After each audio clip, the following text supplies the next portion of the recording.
On a demandé à droite à gauche aux voisins pour savoir s'ils n'avaient pas des pièces de rechange pour le camion. Et apparemment, il y aurait une communauté juste à côté qui pourrait nous aider.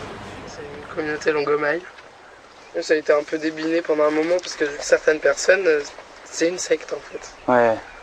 Pas honnêtement, nous on en avait rencontré une, ils font de la charpente, ils sont super calés. Moi j'ai fait mes études en Lozère avec un gars qui avait grandi ici, il avait rien d'anormal. On exagère beaucoup parce que c'est une communauté, alors de suite à partir Ouais, de donc là. je pense aussi que les gens ils savent, il y a plein de choses qu'ils savent pas et ça fait parler quoi les gens je pense.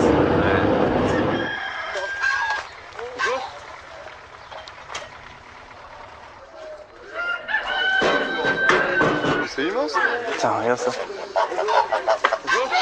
Nous on est partis tout nus il y a une semaine, sans argent, sans rien. Ça c'est que des fringues qu'on a récupérées. Voilà, c'est des gens qui nous ont donné des vêtements. Toutes les décisions se prennent en collectif ici, on va rester déjeuner, le temps de leur expliquer le principe de nos voyages. Voilà, c'est le 7e. Enfin, voilà, tu vois, l'idée c'est avec deux, d'en refaire un qui roule. Comme cette communauté ne fonctionne pas du tout sur le profit, on a décidé d'échanger un peu de travail contre le camion. D'après Florian, il y a vraiment toutes les pièces qu'il nous faut sur ce vieux fourgon pour pouvoir réparer celui qui nous passe et lui faire passer le contrôle technique. Et puis en même temps, j'ai bien envie de rester ici plus longtemps, le temps de comprendre comment ils vivent. Ça te dit, on attaque les réparations demain? Allez. Parce que donc là, vous avez chacun votre chambre. Du coup, on se met dans quel lit? Bah chez Foufou, ils sont tous propres. Ils sont tous Mais il y en a... Ouais. Ouais, il y a personne qui dort là.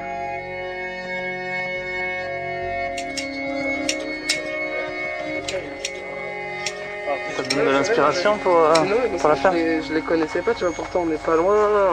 Enfin, je suis content d'être venu. Bah, du coup, ça vous fera des connaissances, ça c'est clair. Pour la petite histoire, cette communauté a été créée après mai 68 et c'est l'une des rares qui fonctionne encore. Aujourd'hui, ils sont une bonne quinzaine à vivre ici et sont quasiment en autosuffisance. Il faut qu'on en fasse combien là? 4.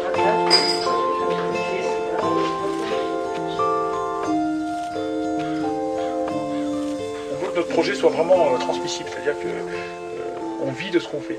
Et on continue à essayer de se leurrer, de se dire qu'il faut rêver de relations humaines meilleures, il faut... Pourquoi c'est un leurre? Le fait de vivre comme on vit, c'est une provocation en fait. On fait chier personne finalement, mais c'est une provocation. Les gens le perçoivent comme une personne. Ah ouais. Voilà, c'est louche quoi, c'est pas normal qu'il n'y ait pas de salaire, on n'est pas comme les autres, on n'a pas les RMI. Parce que toi, tu vis avec combien par jour? Tu sais l'argent? On a estimé que c'était 800 € je crois par mois. 800 par personne par mois? Ouais. Et là, tout l'argent vient des chantiers? Des chantiers, puis de la vente quand on tue des bœufs, des choses comme ça, ou des légumes, des conserves. Vous avez pas de dette là? Pas de dette. Ça c'est un principe depuis longtemps. Non, mais vous avez aucune dette? On n'a pas de dette. Ouais. Attends, mais vous avez des tracteurs, vous avez des terrains, vous avez une ferme. C'est d'y aller petit à petit du coup? Bah oui. Ouais. En plus tu investis quand tu peux. Quand t'as l'argent. Ouais, vous voulez que quelqu'un puisse reproduire ce système sans Ça avoir se passe besoin. régulièrement. On est là, on peut assister les gars dans leur démarrage. Comme nous, on nous a aidés quand on a démarré. Quoi. Ouais. C'est une générosité simple, sans échange, quoi. Et ça, c'est important. Même par exemple pour le camion là qu'on est venu prendre, nous. C'était bien un échange? Bah non, on s'en fout en fait en vérité. Et t'as bien vu qu'au bout de 5 minutes, on s'en foutait qu'il y ait un échange. Ouais. Vous faites votre truc, on vous passe, vous démerdez quoi. Puis voilà. En vérité, c'est pas désintéressé parce que t'espères que les gens, en étant généreux avec eux, t'espères que ces gens-là, ils vont choper la flamme quoi. Finalement, c'est pas si innocent que ça. C'est de les contaminer en fait.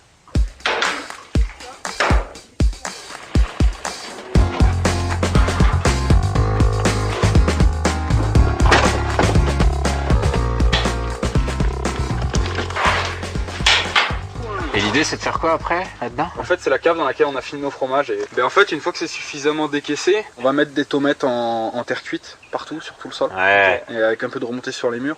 En fait, l'avantage de la tomate en terre cuite, c'est que quand tu l'arroses, elle absorbe l'eau. Et après, elle la diffuse tout doucement. Et tout ça, tu l'as appris ici en fait? Ouais. Ah ouais, parce que moi, quand je suis arrivé, je savais tout juste que c'était une brebis, quoi. Et j'ai appris à bûcheronner. Je savais pas tenir une tronçonneuse avant d'arriver ici. Maintenant, je travaille en forêt. J'apprends la menuiserie, j'ai appris la charpente. Ça fait combien de temps que t'es là? 3 ans. 3 ans, ouais. Avant, j'étais chargé d'affaires en bureau d'études et moi, c'était ordinateur, plan, schéma, architecte, réunion de chantier toute la journée, voilà. Et là, tu te sens vraiment à ta place ici? Et là, putain, je me sens vraiment bien, quoi. Je me suis jamais senti aussi bien dans ma vie. Toute la journée, je fais des choses qui m'intéressent, quoi. Enfin voilà, j'ai vraiment choisi les activités que je pratique la journée, quoi.